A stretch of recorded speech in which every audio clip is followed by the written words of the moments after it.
Tes Suramadu adalah tes terkonyol sepanjang sejarah pandemi Indonesia. Ditulis oleh Manuel di seaworld.com. Halo, selamat datang di channel Focus Day dengan suara JJ. Pandemi di Indonesia ini memang diprediksi akan menjadi endemi. Kenapa? Karena negara-negara lain juga sudah mengatakan bahwa sulit sekali virus ini hilang sepenuhnya di dunia. Virus ini nantinya akan menjadi virus yang harus dihadapi. Bahkan setahun setelah Presiden Joko Widodo berbicara bahwa negara Indonesia harus siap hidup bersama dengan virus ini, PM Lee Hsien Loong dari Singapura juga akhirnya bicara hal yang sama. Tapi pelaksanaannya di Indonesia sangat kacau, malah ada tes-tesan segala di Suramadu. Di perbatasan antara Surabaya dan Madura, orang-orang rame-rame di tes antigen, seolah ada yang ingin virus ini tetap ada. Kalau yang saya lihat sih ini konyol sumpah. Kenapa? Karena mereka disuruh baris rapat-rapat untuk menunggu antrean tes di perbatasan. Bukannya menghalangi, malah bikin virus tertawa ngakak lihat pola Satgas di Jawa Timur. Benar-benar aneh. Ada kejanggalan-kejanggalan yang saya kira bisa kita lihat di sini. Saya menemukan setidaknya 3 kejanggalan. Tapi kalau ada lebih saya akan tambahkan lagi di bawah-bawahnya sampai para pengampu kepentingan soal keberadaan virus ini tidak berkutik. Kejanggalan pertama, antrean swab yang benar-benar menumpuk.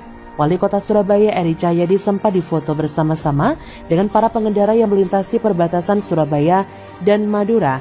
Ia kelihatan sedang memantau dan difoto cekrek-cekrek.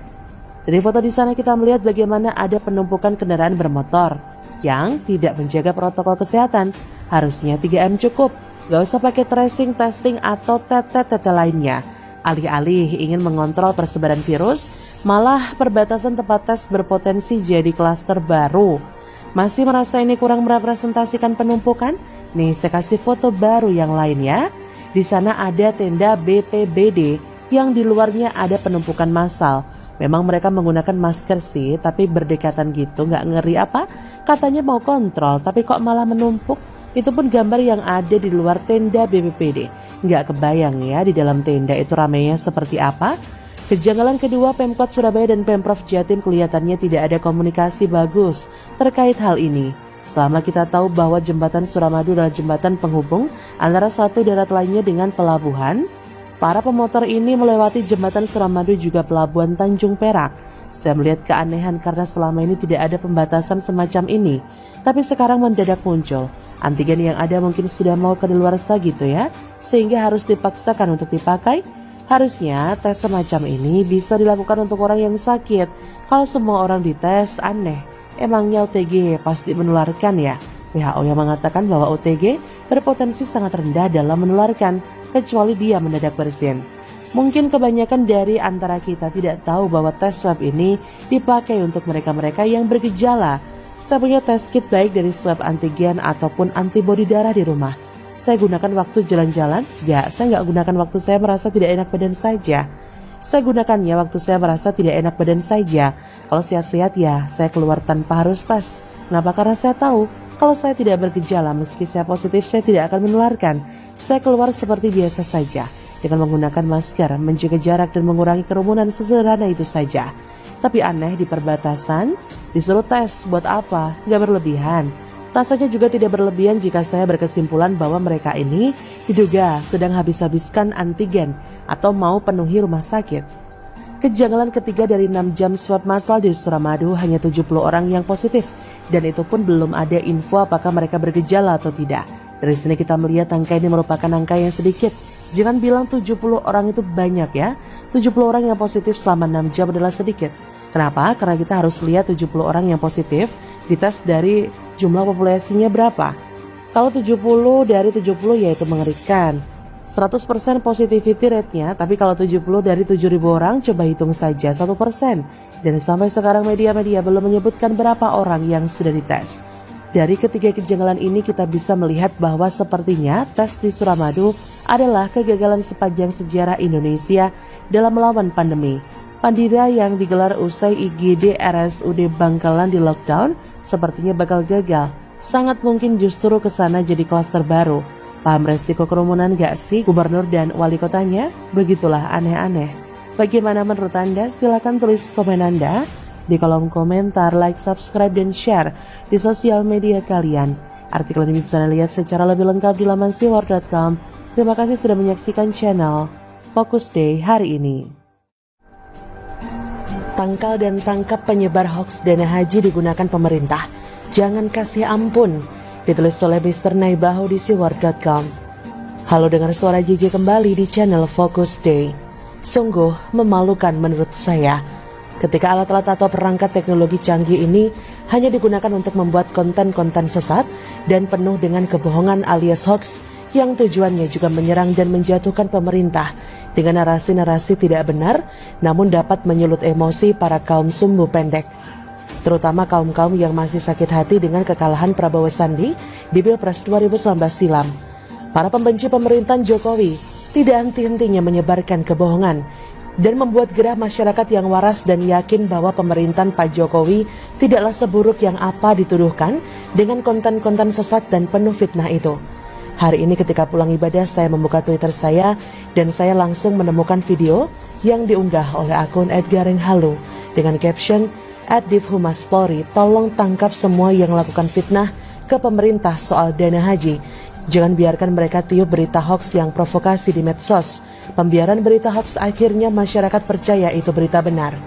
Dan dalam sebuah video yang diunggahnya, terdapat seorang wanita berhijab yang bukan sekilas, tapi selama saya tonton video itu, wanita yang tampak sok pintar menjelaskan itu mirip dengan orang yang pernah mengancam Tuhannya dengan puisi dan doa yang sampai saat ini belum ada penjelasan apa makna di balik doa itu. Ketika Pilpres 2019 lalu pernah mengucapkan doa seperti ini. Dan jangan kau tinggalkan kami dan menangkan kami. Karena jika engkau tidak menangkan, kami khawatir ya Allah tidak ada lagi yang menyembahmu. Apakah wanita yang membuat konten hoax dan menyesatkan itu sama dengan orang yang pernah sangat menggugat Tuhannya? Kala ia ingin Prabowo Sandi menang di Pilpres 2019 saat membacakan puisi doanya di dalam acara Munajat 212 di Monas Kamis malam 21 Februari 2019 lalu itu. Jika sama maka sudah sepantasnya dan sepatutnya orang ini langsung diciduk oleh Divhumaspolri karena telah membuat pernyataan dan statement tanpa data yang menyesatkan dan menyulut perpecahan di tengah-tengah masyarakat kita yang plural ini. Tidak ada tempat bagi para pembuat hoaks dan penghasut di negeri ini. Sudah sepatutnya mereka semua dibasmi dan diberikan pelajaran karena mereka tidak hanya merugikan diri sendiri tapi juga telah membuat kepercayaan rakyat kepada pemerintah jadi berkurang karena mereka yang unggah itu adalah berita tidak benar dan berimbas pada kepercayaan rakyat terhadap para pemimpinnya. Bagaimana tidak? Dalam konten hoax tersebut yang dibahas adalah masalah dana haji yang menurut saya sangat sensitif dibahas di negeri ini. Memang orang-orang kadrun ini tidak habis ide untuk membuat konten hoax yang tujuannya menjelek-jelekan Presiden Jokowi. Saya jadi teringat dulu ketika Pak Jokowi pertama awal mendapat restu dari Megawati untuk jadi calon presiden.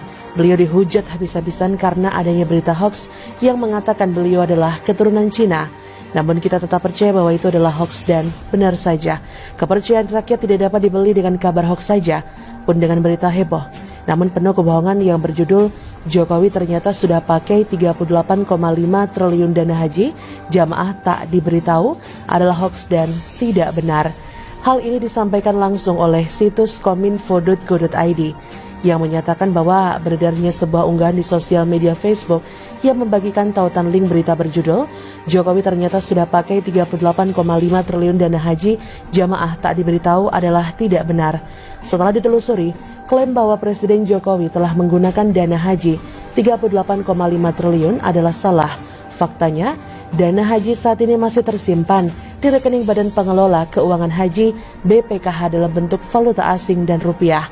Kepala BPKH Anggito Abimanyu mengatakan tak ada dana haji yang digunakan untuk pembangunan infrastruktur dan tidak ada hubungan dari keputusan pembatalan pemberangkatan haji 2021 dengan dana haji sebesar 150 triliun tersebut. Murni dana haji sebesar 150 triliun rupiah itu tersimpan dengan baik dan dikelola dengan benar dan profesional.